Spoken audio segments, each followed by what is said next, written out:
తనను ఖతం చేస్తేనే తమకు రాజకీయ భవిష్యత్తు ఉంటుందని అన్నా తమ్ముళ్లు ఆలోచన చేస్తున్నారని బీఆర్ఎస్ పార్టీ నియోజకవర్గ ఇన్ఛార్జ్ జిల్లా పరిషత్ చైర్మన్ పుట్ట మధుకర్ అన్నారు.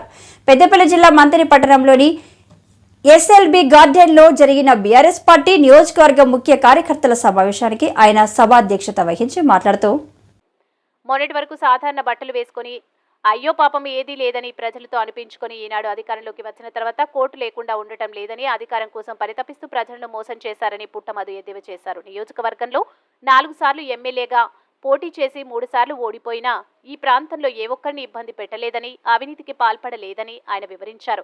తనపై కాంగ్రెస్ పార్టీ అనేక అపవాదులు, కుట్రలు, అబద్ధాలు చెప్పి ప్రజలను మోసం చేసే అధికారంలోకి వచ్చారని, ఆనాటి నుంచి ఈనాటి వరకు తనపై మోపిన ఏ ఒక్క అపవాదుకు ఆధారాలు చూపించలేదన్నారు. రాబోయే రోజుల్లో ప్రతి కార్యకర్తకు అండగా ఉంటానని, పార్టీ బలోపేతానికి కృషి చేస్తానని ఆయన ధీమా వ్యక్తం చేశారు.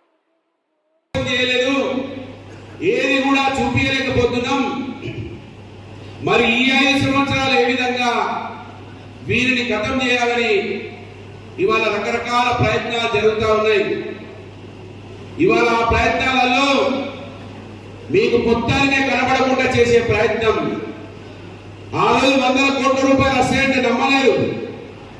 నేను నీతిమంతుని, నిజాయితీగా మీకోసం మాత్రమే బతుకుతా, నా కుటుంబ బాధ్యతలు లేవిగా మీకోసమైనా చెప్పిన ఇవాళ మీకు ఇప్పటికే నా జిల్లా పరిషత్ చైర్మన్ తీసేసి నాకు రక్షణగా ఉన్నటువంటి గన్మెన్లు పోతే కొంతమంది జడ్పీటీసీల పుణ్యమాని కొప్పులేశ్వరన్న గారు ముందు జాగ్రత్తగా ఆలోచించి మా జడ్పీటీసీగా మాట్లాడడం వలన ఈ 4 నెలలైన ఈ పదవి వాళ్ళ ఇంకా కొద్ది రోజులు ఆగిందంటే కారణం వాళ్ళ కొప్పులేశ్వరన్న కావచ్చు, మన పార్టీ కావచ్చు, మా జడ్పీటీసీలు మా అన్న ఉండాలని ఆలోచనతోటి ఇవాళ ఈ పదవి ఉంటే గన్మెన్లు ఉన్నారు.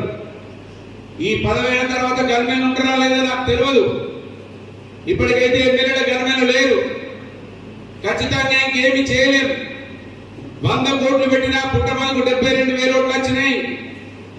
ఏ మూలలో చూసినా అన్నం పెట్టిండు పుట్టమలు అంటున్నారు తప్ప ద్వేషిస్తలేరు, ఆయనను తిడతలేరు. వచ్చే ఎన్నికల వరకు వీన్ని మొత్తానికే లేకుండా చేయాలని నన్ను చంపే ప్రయత్నం కూడా కాంగ్రెస్ పార్టీ చేస్తా ఉన్నదనే విషయాన్ని ఈ సందర్భంగా మీకు తెలియజేస్తా ఉన్నాను. ఖచ్చితంగా ఏదో ఒక రోజు కోసం చూస్తా ఉన్నారు వాళ్ళు. ఈ గన్మెన్లు ఉన్నన్ని రోజులే బతుకుతా, నేను గన్మెన్లు పోతే నేను కనబడే పరిస్థితి కూడా ఉండదనే విషయాన్ని వాళ్ళ మీకు గుర్తు చేస్తున్నా. అన్నా తమ్ములు ప్రయత్నాలు జరుగుతూ ఉన్నాయి. పదవి తీసేసి తొందరనే ఇప్పటికే అంతమొందించాలని కుట్రలు జరిగినాయి. జడ్పీటీసీలు జాగ్రత్త పడ్డరు కనుక ఆగిపోతే వలన